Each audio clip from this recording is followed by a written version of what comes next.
Hi hello வணக்கங்க. இன்றைக்கி எங்கள் ஊர் ஸ்டைலில் ஒரு அவியல் எப்படி வைக்கிறதுன்னு பார்க்கலாமா? இன்றைக்கி மத்தியானம் கூட எங்கள் வீட்டில் அவியல் தான், வாங்க பார்க்கலாம்.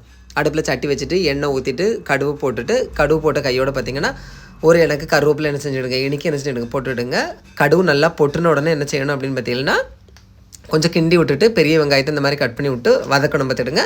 அடுத்தது நீங்கள் எல்லா காய்கறியுமே ரெடியாக வச்சுக்கிடணும் பார்த்துக்கோங்க. முருங்கைக்காய், கத்தரிக்காய், மாங்காய் போட்டிருக்கிறதுனால இதில் வந்து நம்ம புளி ஊற்ற தேவையில்லை, சரியா? எல்லா காய்கறியுமே போட்டுக்கோங்க. எங்கள் வீட்டில் கொஞ்சம் காய்கறி தான் இருந்துச்சு, அதை போட்டோம், சரியா?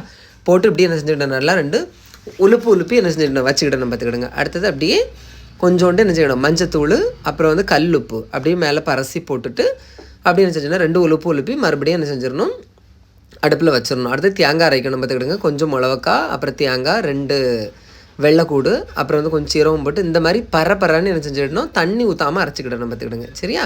அடுத்தது இந்த பிட்வீன் கேப்பில் அது வேக வைக்கும்போது தண்ணி வந்து ஊற்றப்படாது, இப்படி தான் தொளிக்கணும் பார்த்துக்கிடுங்க, சரியா? அதுக்கப்புறம் அந்த தேங்காயை உள்ளே போட்டு நல்லா கிண்டி டேஸ்ட் பார்த்திங்கன்னா வேறு லெவலில் இந்த அவியல் கூட்டு இருக்கும், சரியா?